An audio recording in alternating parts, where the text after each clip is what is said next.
you tick every part of a job description, are you already overqualified for the role walking in? We need to be able to have our BS detector on. This job description doesn't make any sense in the market, especially with the very early stage founders. That thing that you want is not what you want. Let's assess who you are, what you bring, and what your skill sets are. Reality is, recruitment needs to...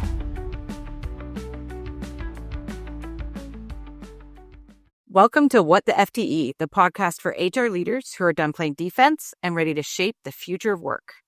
We romanticize the idea of in-house, but when hiring slows, it's your own people who get cut first.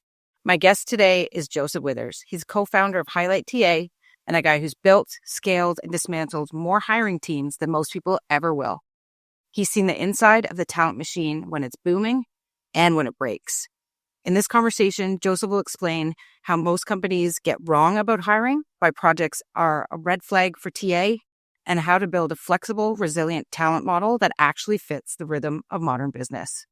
Before we get into it, I want to add a little bit of a disclaimer. I'm going to work really hard to not make this podcast sound like a sales pitch because at Certn, we do have HighlightTA as our talent partners and could not be happier. I often say it's one of the best decisions I made moving into a head of people role was hiring Highlight as our TA function. But I'm going to try and keep my bias out of it and just have a chat with Joseph about what they do. Let's get Please don't. Let's keep that bias. Slather it on. Yes. It's not hard to do. You're easy to make look good because you do the work yourself. But why don't we start with what's the biggest myth startups believe about recruitment? Yeah, I think from a startup perspective, it's probably that anyone can do it, right? Like anyone can do recruitment. And I think that there's a big difference between being able to do great recruitment and being really effective in it and just getting a hiring manager to do it. So if you're a small company, and we work with startups where the hiring managers are they have to run the entire process. They'll put up a job ad. It's a full-time job, right? You might get 100 applicants, you might get 1,000 applicants, and reviewing all of them without that tools and tech and that knowledge is painful. So yeah, I think that's probably the big one. Don't you find that? Yeah, I really do. And I think as you say that, what I'm thinking of it's a full-time job. The problem is when it's not. It's still a full-time expertise, but when maybe you're not hiring at the moment, maybe you're downsizing a bit, maybe you're right-sizing, maybe just you've hit the right number of employees for the stage that you're at, then what do you do? Well, that is the biggest challenge in recruitment, right? Like if you think about every function within a business, this one is probably the most reactive to the business needs. So when hiring's high, you need a big team. And most of the time, that team that you've got internally cannot actually support the amount of hiring that you need to do. And then the second part is that you're going to go through that pause and you're just trying to sort of look busy to executives, like you're trying to provide value when it's not there. So that's such a challenge for companies now. Like you really do have to. There's market conditions, there's business strategy changes, there's so many things that can affect hiring, and you really have to react to it. And so, I mean, I don't want to pitch the company. This is very difficult for me because this is why we built HighlightTA, for this exact reason, because like there's two guarantees. There's in sort of hiring for tech companies. One is that you're going to slow down and have too much time, and the other one is you're going to have not enough resources. And so we build it to go with that flow, right? When you need more people, then we're there, and when hiring stops, we pause, right? And so it's different. That's a difficult one for me not to just pitch the business, Melissa. Say this is the answer. Well, I don't know. As I think of it, as a head of talent, you have two options, right? You either make your TA professional be a generalist, or you try and make your generalist be a TA, right? We don't get a lot of headcount in people and culture, right? It is always about, what is the return on investment?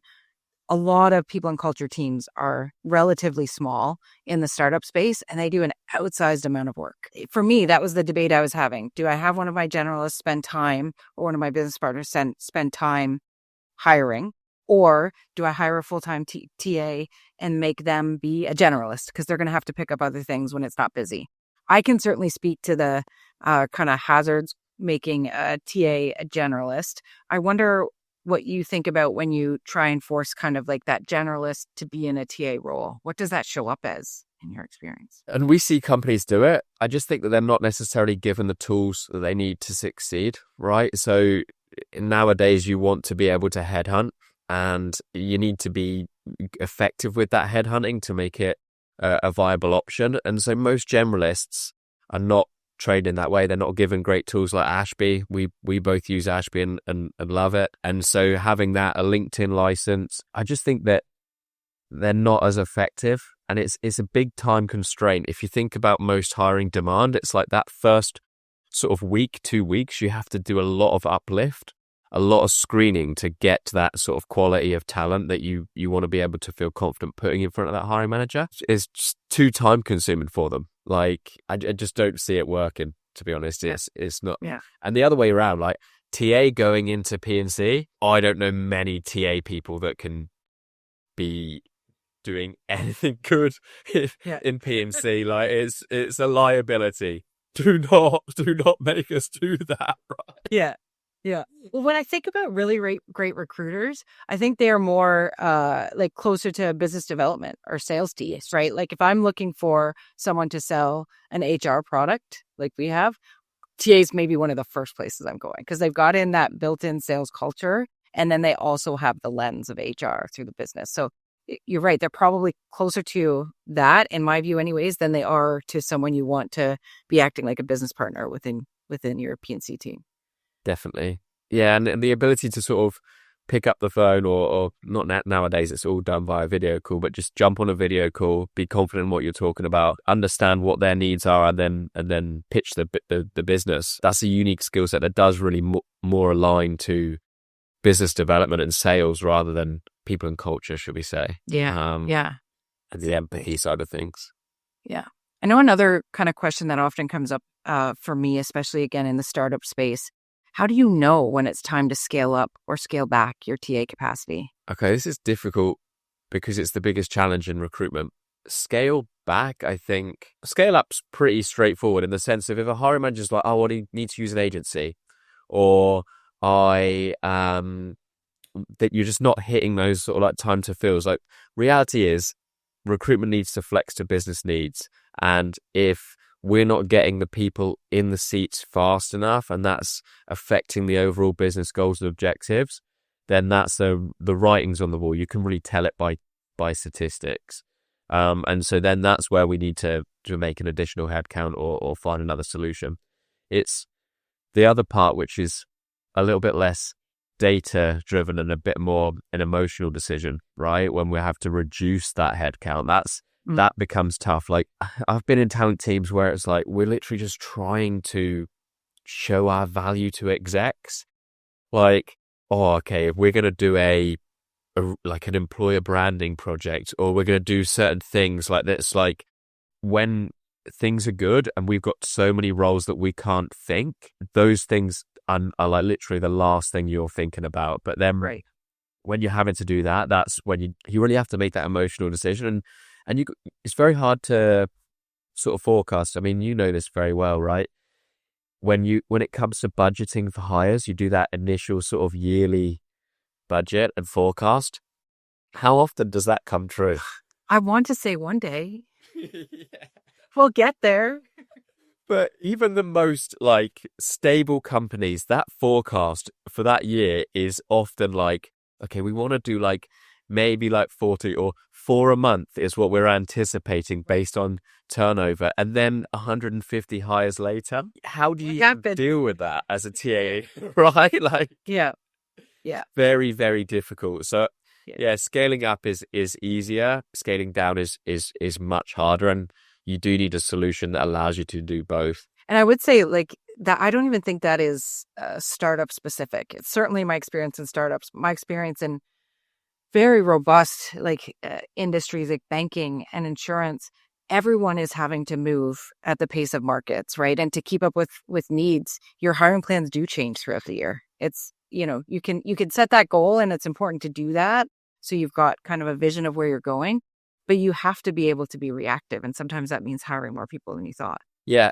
If you think about the baseline, right, what is it? It's probably headcount and the attrition rate. So say, for example, you're 100 people, you have an 8% attrition rate. That's going to be, 8 hires per year, plus maybe a bit of scale on that. You've got, a recruiter in there that's going to have a guarantee of 8 if we don't do any hiring. And then we look at the forecast and we say, okay, we've got 20 hires for the next year. That's a 20% growth. That's 28 hires for the entire year. Is that enough for a full-time person? You can bet most of those are going to be in January. Right. Right. So they're going to be weighted towards some part of the year. So say if it's in Q1, because everyone gets their budget in, they're like, we need to hire to meet our goals for the year. So we're going to probably front load maybe 15 of those hires in Q1. That one recruiter could be overwhelmed with that. So there really is, it's a very, very difficult job as an internal talent leader to predict what you've got. There's too many influences that can affect things. Yeah. And at the end of the day, no matter what, you get judged on hiring, right? So you can do all these projects. You have to bring the people in. There's no, can we just not hire this person? Or we didn't hit our deadlines. We just have to do it. You can't say no. Yeah. So yeah. It's not an option, right? I want to shift gears a little bit. I wonder how you think about a hiring philosophy. Like, what do you think about your hiring philosophy? How does that translate into business needs? It's a good question. Hiring philosophy, I think we flex to our clients in the sense to how they work, how they operate. I think that's a big thing. I think you've got to look at the overall business, and there's different businesses operate in different ways. Some are very sort of like, we need like 5 processes. Some are very much, we need to act quickly. I'm not very philosophical. A little bit, do you know what I mean? That might be a bit too much for me. So I think I love to just get, my attitude is LFG, like really just go after it, like be aggressive. And I think I do have a data-driven approach that you can always fall back to your numbers. So it's really, really simple, to be honest, in terms of recruitment. If you look at how many hires you need to make, and then you look at the previous data that you have based on either other hiring in similar positions or previous hires that you've made at the company, you can look at and say, okay, well, we had 2 people at final to make that offer. We had 3 people at the second round and like 5 people at first. And you just work back to the point where you know, okay, if I send this amount of in-mails and I review this amount of applicants and I speak to this amount of people, I should have a good chance of making the hire. Now, every recruiter is different, and it's not, as always, as straightforward as that, because there's a lot of changes that can happen. But if you do that, it's very rare that you'll fail, because you can always just rely on that data, and that's it takes the pressure off recruiters when you've got 10 open recs. They're all coming off at once, and there's so many different things that you're juggling. If you just stick to the numbers, it can take that pressure off of them. So that's, as long as you do that with a great attitude, I think you're away with it. Nice. Awesome. When you think about, if you're right now, you're kind of speaking to our audience, lots of TA leaders, how do you think about matching your approach to business needs? Maybe not yours specifically as in HighlightTA, but what advice would you give to TA leaders and how to meet founders, executives where they are and where maybe it falls apart? This is interesting because obviously we've worked with Certn for a good while now. How would you say that we've worked with you? Like, that's sort of come to your needs? I'm interviewing you, Joseph. So I'm kidding. I think like the thing that I've observed with Highlight and with the best recruiters I've worked with is their ability to adapt to what the leader that they're working with is looking for, but also within the framework of how they understand the company's vision, mission, and values, because those things aren't always aligned. We would love if every single leader in a business was aligned to where the company as a whole wants to go, or what our philosophy is about performance or about management, about leadership, like all those things. It would be great if everybody was always on the same page.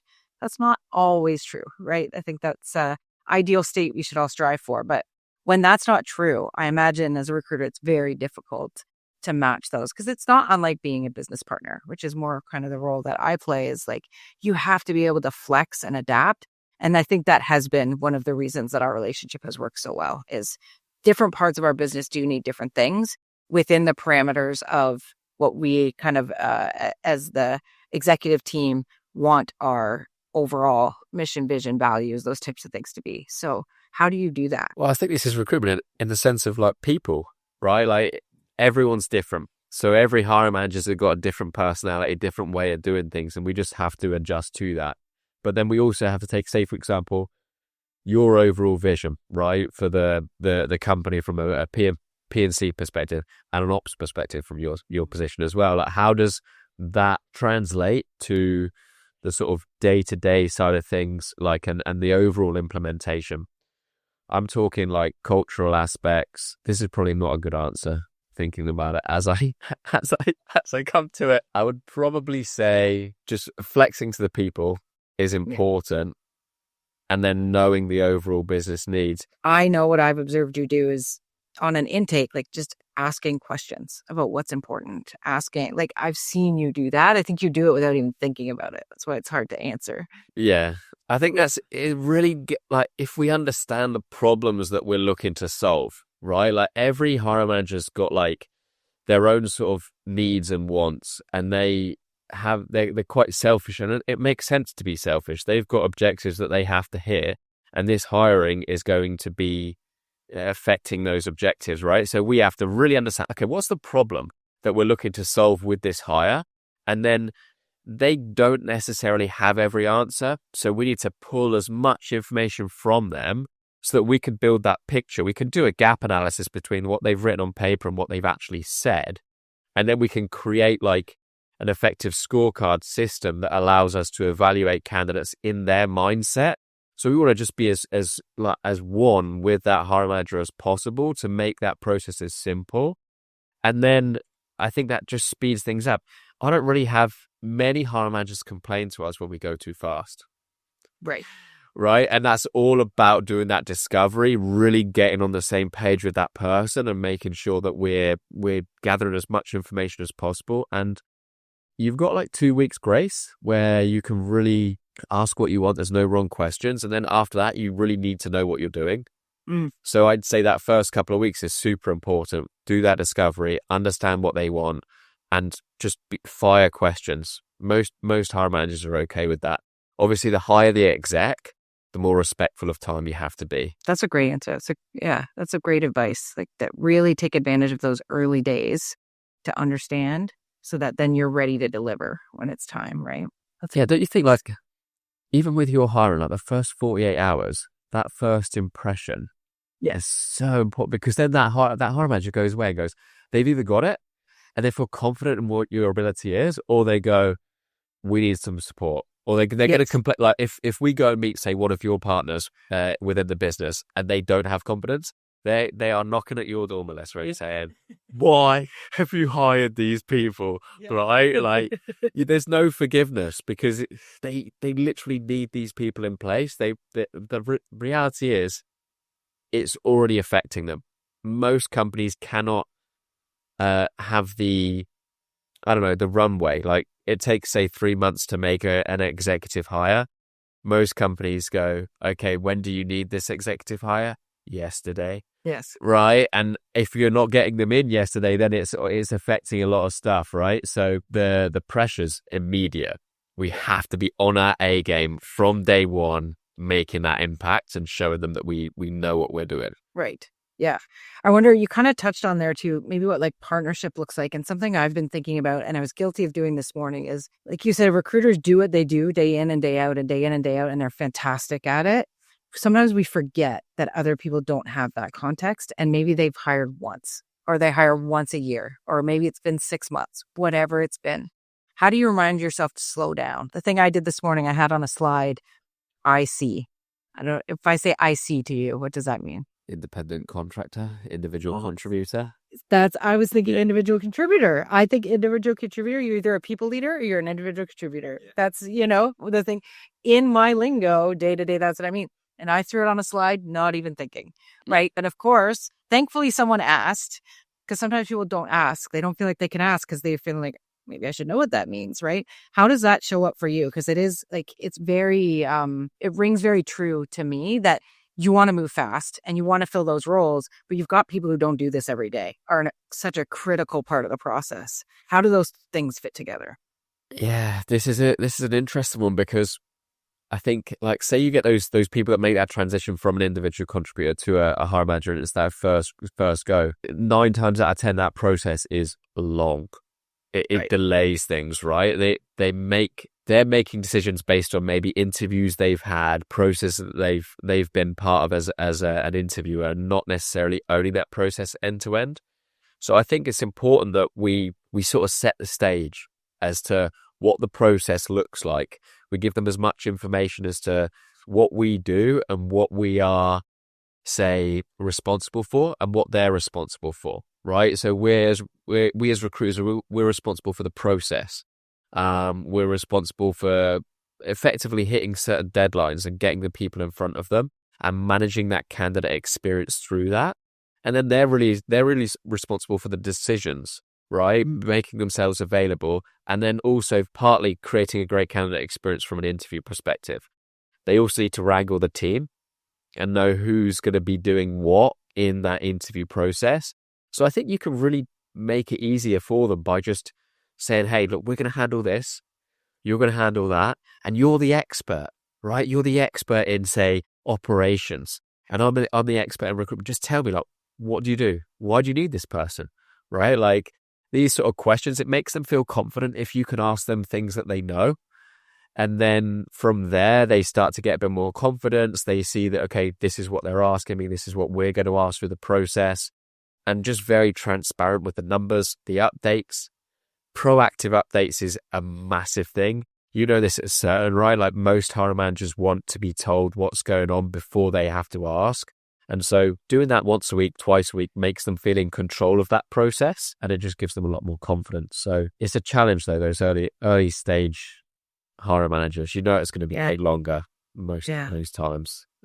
Absolutely. Also, another thing to add is what we like to do is, say if it's that first stage hiring manager, bring in someone else that's already hired, maybe their leader, into that conversation, maybe that first conversation or first 2 conversations, maybe every couple of weeks in the syncs, so that they're aware of what's going on and can just give them that guidance, because it's very difficult for a recruiter to manage and sort of upskill them in certain areas, whereas someone that's working with them day to day can just sort of give them tidbits of information.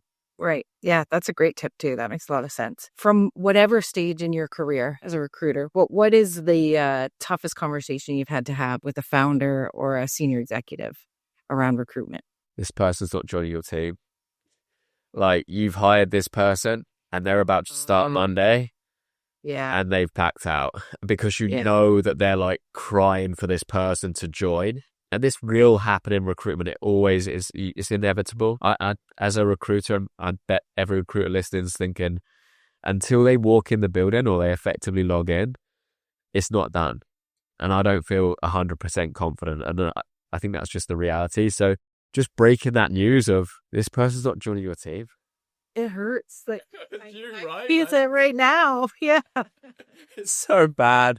It's actually the worst. That's the toughest conversations in terms of strategy. I think being at it, especially with the very early stage founders, being like, actually, that thing that you want is not what you want. Let's assess who you are and what you bring and what your skill sets are, what you're good at, what you're bad at, and having them self-assess in front of people, like especially myself, like, what are you actually bad at doing?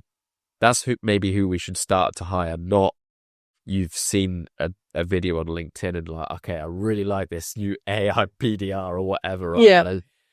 What are you bad at? What do you not like doing? What's going to make the most impact? And sort of having them self-reflect and diagnose what their skill set is a fun one. I like doing that. Fun. Yeah, fun. And you have to do that as well, right? So Yes, yeah. I think P&Z gets to do that an awful lot. Try and hold up a mirror and go, okay, what do we need that we don't have, versus the human default always is to hire more like you, right? How often do you see that? Like, is that like a constant? It's just, and I don't even think it's definitely not always conscious. It's like this human nature that we're battling all of the time. Of like, someone that's easy to talk to, someone we hit it off in an interview. Yeah, that's the person. But like, maybe they're just a copy of you.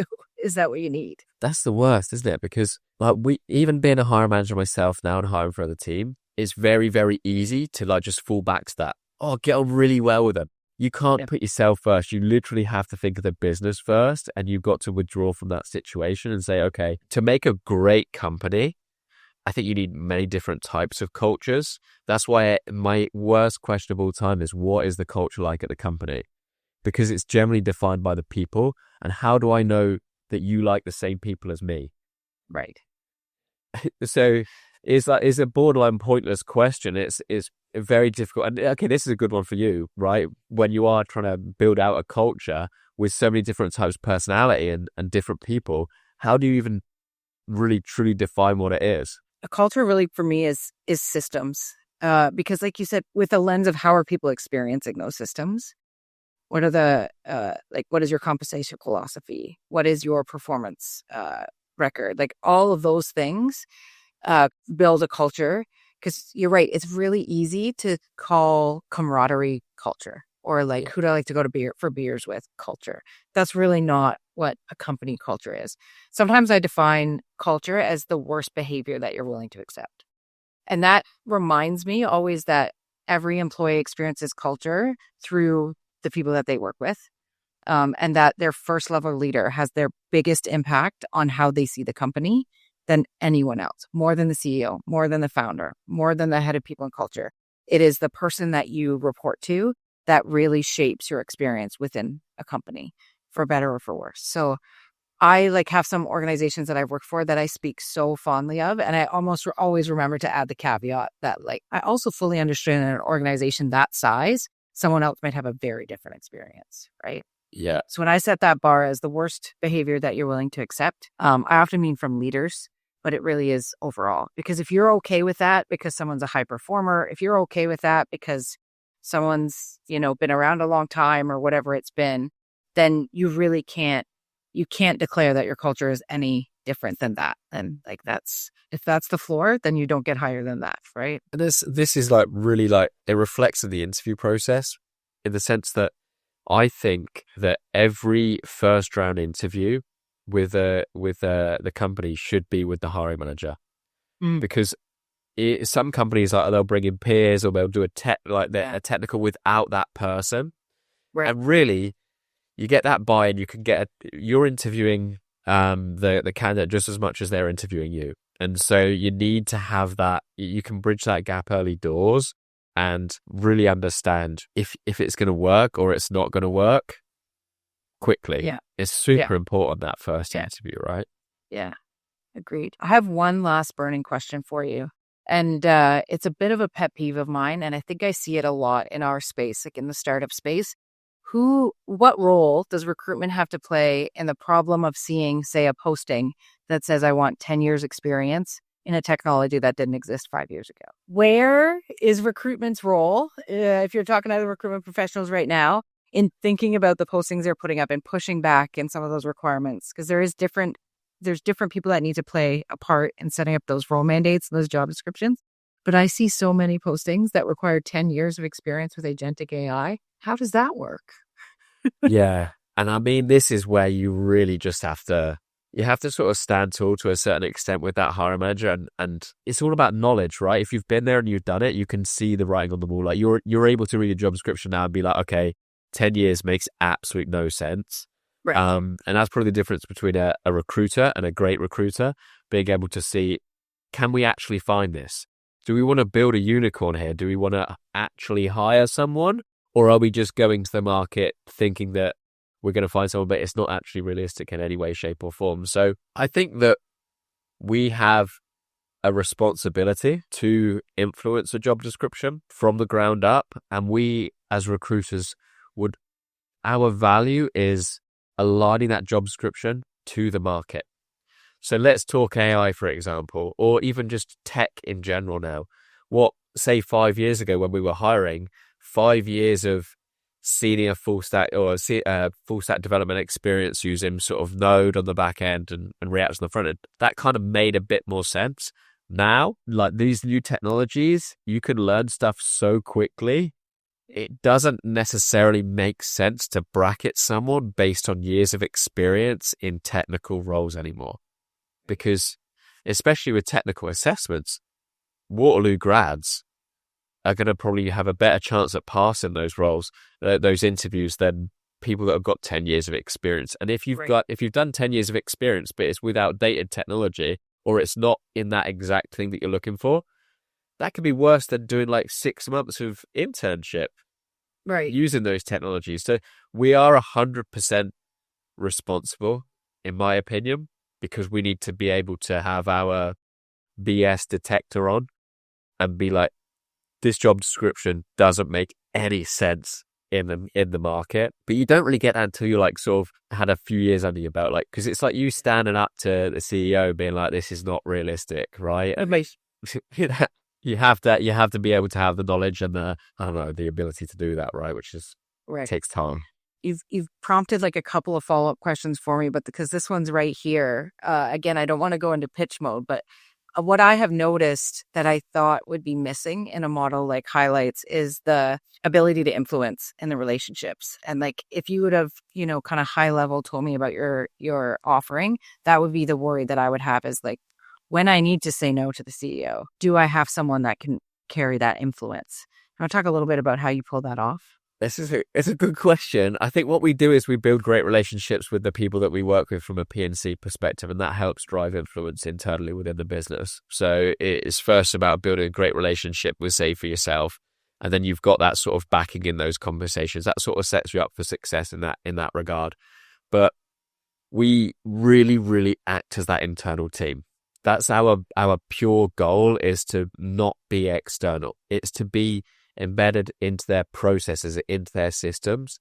And if we can really understand that overall business need and goal, then that allows us to kick back with confidence. If we don't know what we're talking about in terms of, say, certain goals and objectives, it's very difficult for us to say, no, you shouldn't do something, or have you thought about it this way? And obviously you have to be pragmatic with your approach. We really try and understand what your objectives and business goals are, and then we align those conversations from a discovery perspective, from a kickback perspective moving forward, so that we can provide real value in those conversations. Yeah, awesome. It definitely works. What you're doing is working for you, I would say. And that's what I felt, is like, although at times I feel like we have a large recruitment team because you've got lots of options within your organization, I also feel like we have a very focused recruitment team. It doesn't feel like we have multiple recruiters. There's singular experience. And I think it does come through your relationship with my team and your relationship and the recruiters' relationships with the hiring managers that they build. It's a really great model.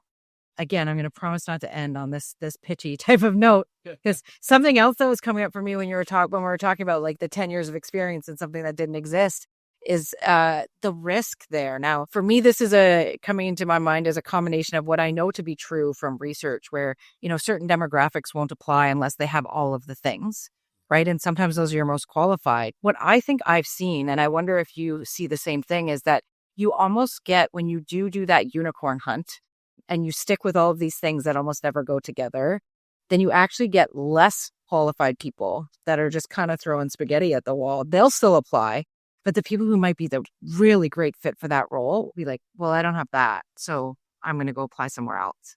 Do you see that too? I do, yeah. And I think it's sad. There is some specific demographics that don't necessarily have the confidence, or maybe they read things a little bit too literally, right? Like a job description is almost like a wish list. And the reality is, if you tick every part of a job description, are you already overqualified for the role walking in? Right.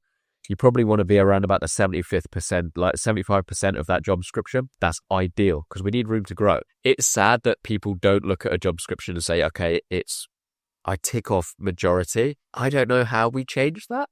I don't know how we change that, but what I do know is that it's magnified when a leader comes to you with a wish list that they're like, I know I'd never get all of these things, but let's try. Yeah. Sort of thing. And I know I've heard that certainly from leaders throughout the year of, yeah, but I'm going to set my target right up here with everything that I want, with really good intention. But what the outcome of that often is you don't even get the closest qualified people apply, because they're reading it pragmatically and saying, I don't have half of that. Whereas if you hit that at least 75% mark, because you've kept the role to be really what it's supposed to be, instead of it'd also be great if they could do this and this and this and this and this. Like, that's where I think is just a natural extension of something that's already a problem and we need to address, which is that confidence level, that how are we talking about postings, things like that. But then you compound it by making the posting not realistic. Then I feel like it's got to get worse. Yeah, and I think that's where it goes from like a wish list to a job description, right? So I think we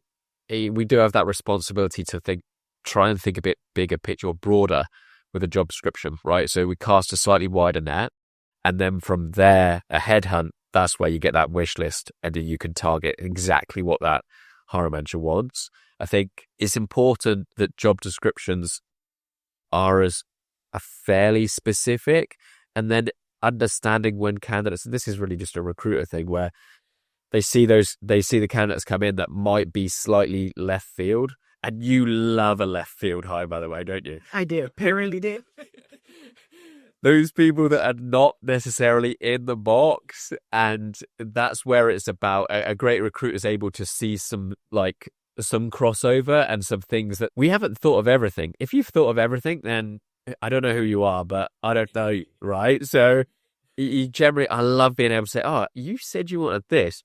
This person's got that. Like, I love to be able to do that sort of thing. And I think that just opens the mind. That's where you get a real partnership with those hiring managers, because it's like you thought you wanted this, and then we've gone to market and we've found something that could be even better or just completely different, and making you think, right? When you start thinking about things and it gives you a real headache, that's when you know you've done some good work. I think we've done that with your team previously as well, which is good.